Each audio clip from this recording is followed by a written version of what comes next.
Bienvenidos a un devocional más con el Evangelio de Marcos. Hoy vamos a hablar sobre una confesión de fe. El texto de Marcos capítulo 8, versículo 27 al 30 nos dice lo siguiente: Jesús y sus discípulos salieron de Galilea y fueron a las aldeas cerca de Cesarea de Filipo. Mientras caminaban, él les preguntó: ¿quién dice la gente que soy? Versículo 28, bueno, contestaron, algunos dicen Juan el Bautista, otros dicen Elías y otros dicen que eres uno de los otros profetas. Jesús pregunta esto a sus discípulos, la respuesta las tienen ahí y el versículo 29 dice, y entonces les preguntó, ¿y ustedes quién dicen que soy?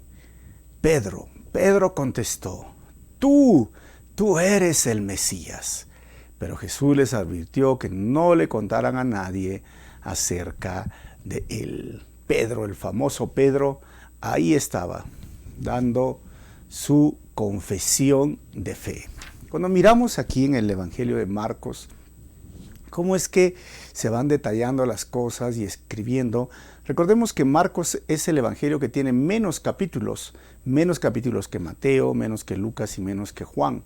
Marcos dirige su carta hacia los romanos para que puedan entender que Jesús es el siervo que hace, que produce, que es proactivo, pero a la vez es el rey.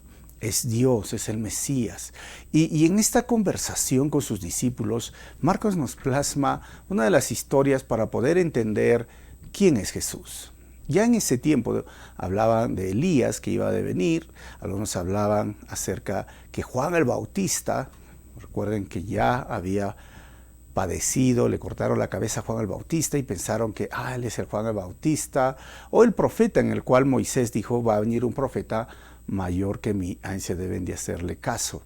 Pero al final Pedro hace una confesión como para darle un like, o como en la escuela dominical o en las clases de niños le ponen un sticker, dice, tú eres el Cristo. Imagínense, hermanos, tú eres el Cristo.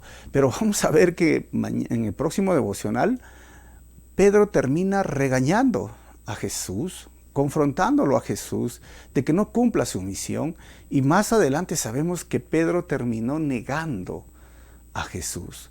¿Cómo es que aquel hombre que tenía mucha fe, diríamos, porque esto lo hizo por fe, le faltó fe?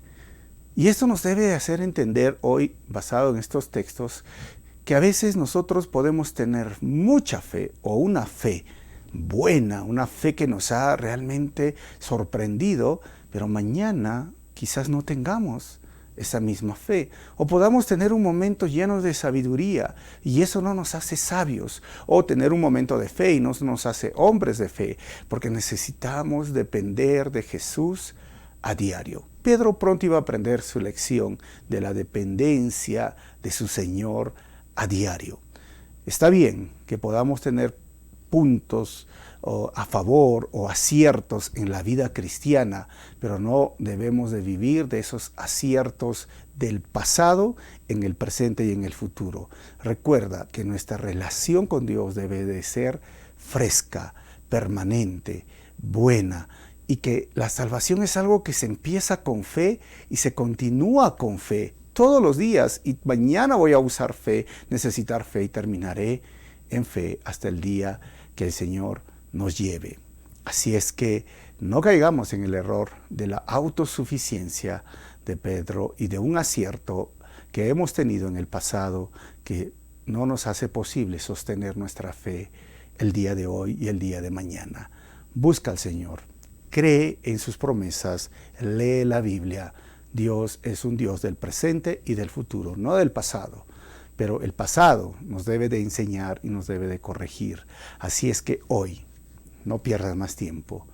Cree en sus promesas otra vez, ora, busca a Dios y deja que la fe que empezó hace mucho tiempo continúe con mucho más fervor y no pierdas la fe por cualquier situación que se te presente. Que el Señor te bendiga y nos vemos en el próximo devocional.